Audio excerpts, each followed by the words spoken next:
This is Bill Scher on the Liberal Oasis radio show, WHMP News, Information, and the Arts. This will be an angry edition of the Liberal Oasis radio show. There has been a lack of focus and energy and urgency and prioritization amongst my fellow brothers and sisters in the progressive liberal community. This economic recovery bill, now as I tape this show on Friday, I do not know what is going to happen in the Senate. There is talk that there may be a vote in the Senate on Friday night, so that may have happened already. If it has not happened already, the expectation was Senator Majority Leader Harry Reid was going to force a cloture vote to cut off debate and move toward a final vote on Sunday. Whichever of those scenarios has happened, the expectation is the Senate will pass something. You'll move to a House and Senate conference next week, and they got to hash out which aspects of each bill remains and which ones goes. But as this debate moved to the Senate this past week, all of the grassroots pressure on the Senate has come from the Rush Limbaugh army and not from us. They have been pounding the Senate with phone calls. Congressman Walter Jones said the calls, Congressman North Carolina, calls in my office are 100-1 against the bill. I've been told from a contact of mine in Senator Kerry's office, Senator Kerry, Massachusetts, that most of the calls that he has gotten have been against the bill. Now, this is wholly out of sync with all of the polling. It is clear in poll after poll after poll that the country wants a robust economic recovery bill that invests in green investments, invest in transit, invest in education, invest in healthcare, invest in creating jobs. That is what the public has demanded. But since you and I have not gone on the phone, in Beltway land, they had this distorted view that there is some populist uprising against this bill, which is false.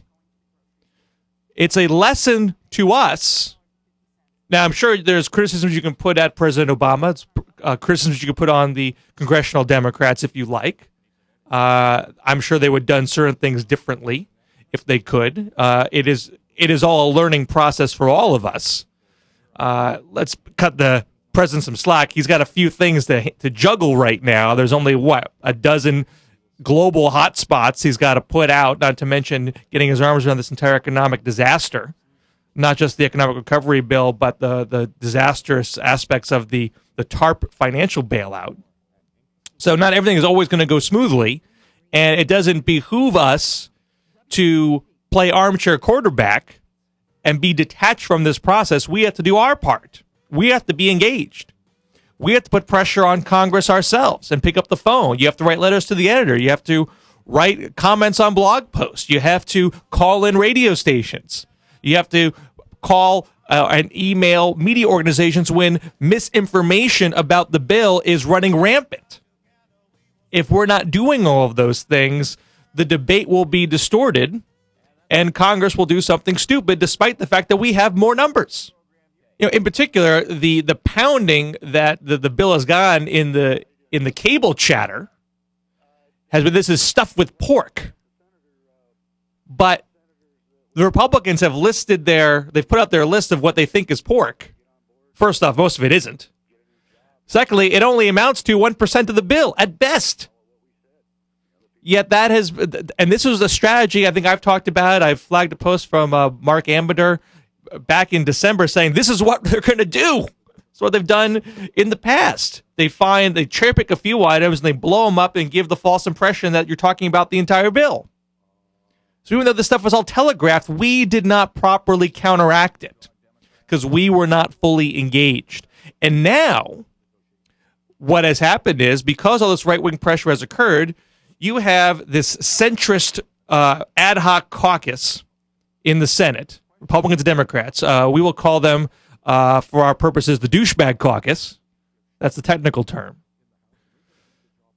They think that they are doing some glorious thing for the Republic if they slash the size of the bill. Now, this is a bill that was $819 billion coming out of the House. This bill grew in size in the Senate because of Republican tax cut proposals. They added $100 billion worth of tax cuts that Democrats acceded to say, look, hey, if it's going to get you on board, fine.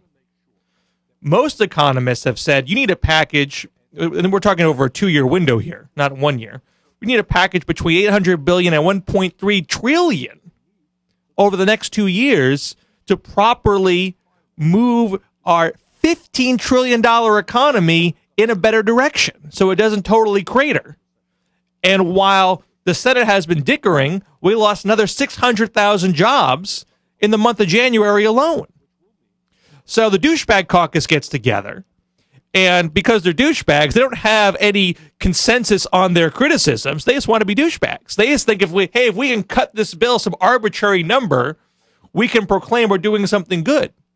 And of course, because the actual alleged pork is only 1% of the bill, if you want to cut $100 billion, you're talking about cutting education, you're talking about cutting health, you're talking about cutting transit and other clean energy investment, you're talking about cutting aid to state governments who are in huge distress because of the recession. And if they don't get federal help, they're going to be forced to lay off tons of workers and undermine all of the stimulus you're trying to do. So they're going and saying, well, we got to cut out the stuff that's not creating jobs. It's not all about creating jobs. Part of it is about creating jobs. 3 to 4 million jobs. That is the estimates of Obama's team of economists. But it's also about preventing the losses of jobs, loss of services. It's about preventing the damage that recessions can do if left unattended. So I believe, I've just seen a report that the National Education Association was telling folks to call Congress saying defeat the Collins-Nelson amendments. Susan Collins is the Republican from Maine. Ben Nelson is a conservative Democrat from Nebraska. They are the cheerleaders of the Douchebag Caucus. That's if that amendment hasn't been turned back already, or even worse, if it's actually passed. Now, I don't even know what their final amendment's going to be. Again, this is taped Friday afternoon.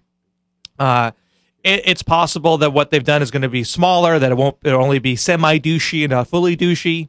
That remains to be seen. Whatever happens, this is only one stage of the game. This now moves to the House-Senate conference. So we need to fire our own troops up for this coming week and make sure this bill can be as big and bold as it can be. Big is good in this respect. You need to have these big investments. And believe me, this is probably not going to be the end of it and should not be the end of it. We're going to talk more in the next part of the broadcast with Barry Kendall from the Progressive Ideas Network. There are big investments we have to make in things like a smart electric grid, high-speed rail, moving to a clean energy economy, creating a system that provides health care for all. These are upfront investments that save money over time but need to be made now. They're not short-term stimulus ideas. You don't get them done in a 2-year window. They are long-term ideas. That's part of this package. So we need to understand, and we need not nitpick about the package ourselves. No, it's not a perfect package. Yes, there are more tax cuts than there should be in there. But you're losing 600,000 jobs a month. It's not the time to nitpick. You do the best you can. You see what works and what doesn't, and you make adjustments as you go along. Understand that the bill, as the House has it created, is, yes, a portion of it is tax cuts. 17% roughly are tax cuts to middle and working class. 17% are the business tax cuts. The business tax cuts are probably the worst part of it. Fine.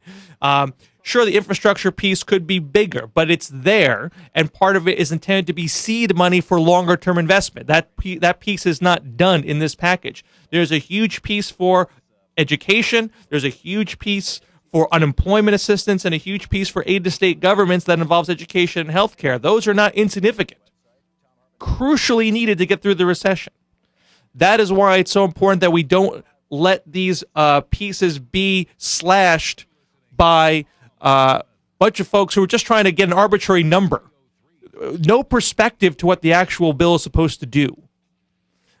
Just so they can go to their constituents and try to say, hey, I made government a little smaller today. As if there's a big difference between 800 billion and 900 billion if from a deficit perspective. If you're concerned about the budget deficit, you should vote against the whole thing. But budget deficit is not the short-term concern. The short-term concern is getting as much public investment in the pipeline as possible to get the economy out of the ditch.